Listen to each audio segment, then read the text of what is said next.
সম্মানিত ভিউয়ার্স, আসসালামু আলাইকুম। আশা করি আপনারা সকলেই অনেক বেশি ভালো আছেন। আজকের ভিডিওর যে আলোচ্য বিষয় সেটি হচ্ছে নবম পে স্কেল বা নবম যে পে কমিশনটি গঠিত হয়েছে, এই নবম পে কমিশনের যে কার্যক্রম সেটি নিয়ে কথা বলবো এবং কতটুকু বেতন আসলে বৃদ্ধি হতে পারে এবং 2015 সালের যে পে স্কেল অর্থাৎ অষ্টম জাতীয় পে স্কেল এবং 2025 সালের নবম জাতীয় পে স্কেল, এই দুইটির তুলনামূলক আলোচনা করব ইনশাআল্লাহ।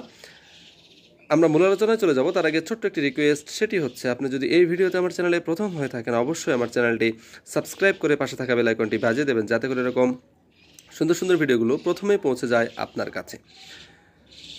আপনারা সকলেই জানেন যে গত 24/7/2025 তারিখে নবম পে কমিশন গঠিত হয়েছে এবং এইখানকার প্রধান করা হয়েছে জনাব জাকির আহমেদ খানকে। বর্তমানে যে ইন্টারিম গভর্নমেন্ট রয়েছে, এই ইন্টারিম গভর্নমেন্টের যিনি প্রধান উপদেষ্টা রয়েছেন ডক্টর মোহাম্মদ ইউনুস, তিনি কিন্তু এই কাজটি করে দেখিয়েছেন এবং এর আগে কোনো ধরনের ইন্টারিম গভর্নমেন্ট কিন্তু এই ধরনের কাজ করেনি। এটিই কিন্তু আসলে প্রথম হতে যাচ্ছে এবং এজন্যই এটি নিয়ে আসলে আপনাদের মধ্যেও দ্বিধাদ্বন্দ্ব কাজ করছে যে সত্যিকার অর্থে এটি কি লোক দেখানো হবে নাকি সত্যিকার অর্থে এই বিষয়টি বাস্তবায়িত হবে। দেখুন, রেকর্ড কিন্তু সেভাবেই হয়, যেটি আসলে থাকে না সেটি করাই হচ্ছে রেকর্ড।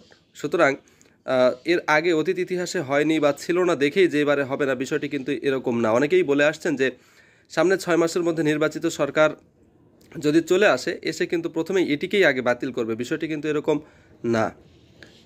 দেখুন, সুদীর্ঘ 10টি বছর যাবৎ সরকারি কর্মকর্তা এবং কর্মচারীরা তাদের যে পে স্কেল এটি কিন্তু তারা পায়নি। এর আগের যে পে স্কেলগুলো সেগুলো যদি আমরা একটু দেখি তাহলে দেখবেন যে 4 থেকে 8 বছরের মধ্যেই এই পে স্কেলগুলো ঘোষিত হয়েছে।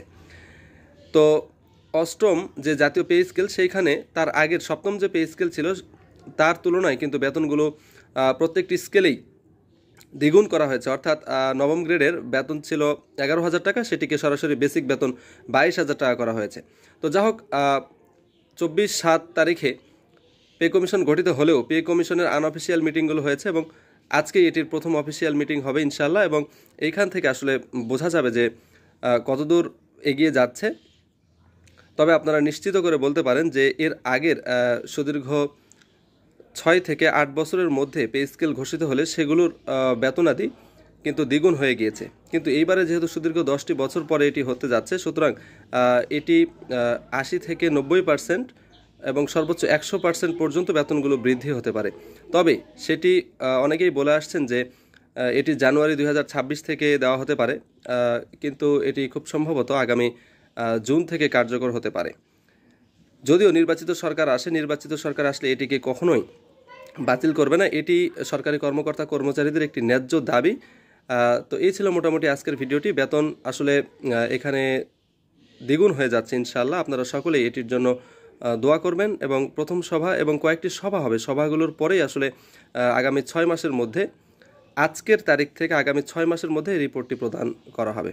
তো এই ছিল মোটামুটি আজকের ভিডিওটি। আসসালামু আলাইকুম ওয়া রাহমাতুল্লাহি ওয়া বারাকাতুহু।